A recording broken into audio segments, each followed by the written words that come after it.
एक बहुत ही powerful revision strategy की, जो तैयारी करने के तरीके को पूरी तरह से बदल सकती है।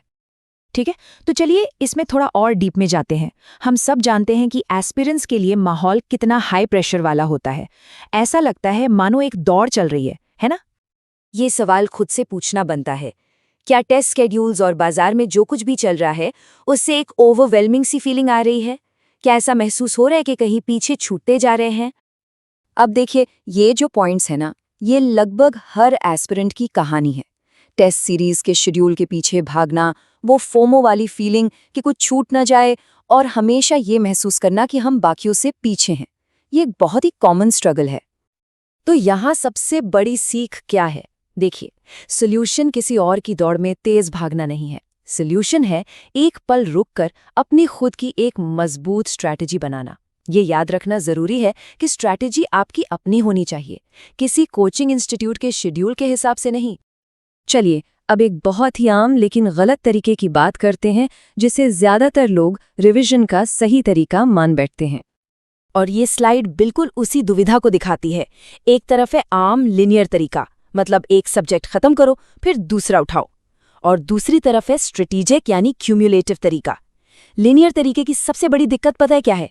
जब महीनों बाद पहले सब्जेक्ट पर वापस आते हैं तो सब कुछ बिल्कुल नया नया सा लगता है।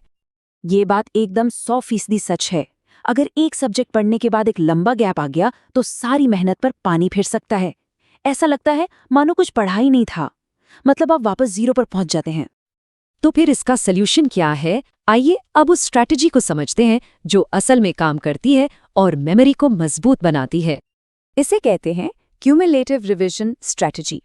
इसका फंडा बहुत सिंपल है।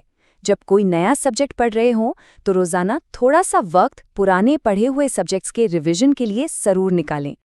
चलिए आगे बढ़ते हैं और देखते हैं कि ये थ्योरी असल में प्रैक्टिस में कैसे काम करती है। इसे स्टेप बाय स्टेप समझने की कोशिश करते हैं। अच्छा, इसको एक एग्जाम्पल से समझते हैं। मान लीजिए पहले 20 दिनों में पॉलिटी और करंट अफेयर्स पूरा करने का टारगेट है।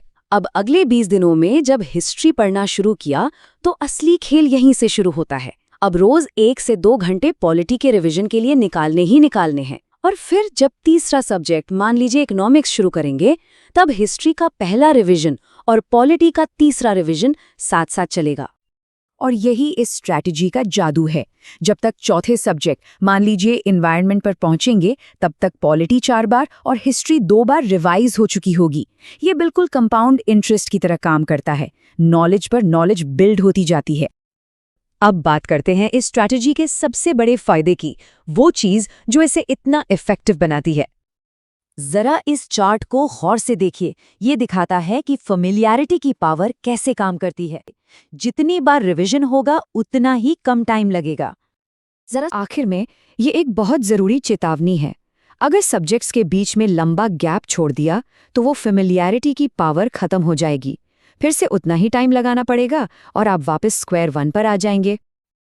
तो अब ये सवाल खुद से पूछना बहुत ज़रूरी है, क्या स्टडी प्लान याद रखने के लिए बना है या सिर्फ सिलेबस खत्म करने के लिए? अपनी स्ट्रैटेजी को दोबारा देखिए और अगर ज़रूरत लगे तो उसे आज ही बदलिए।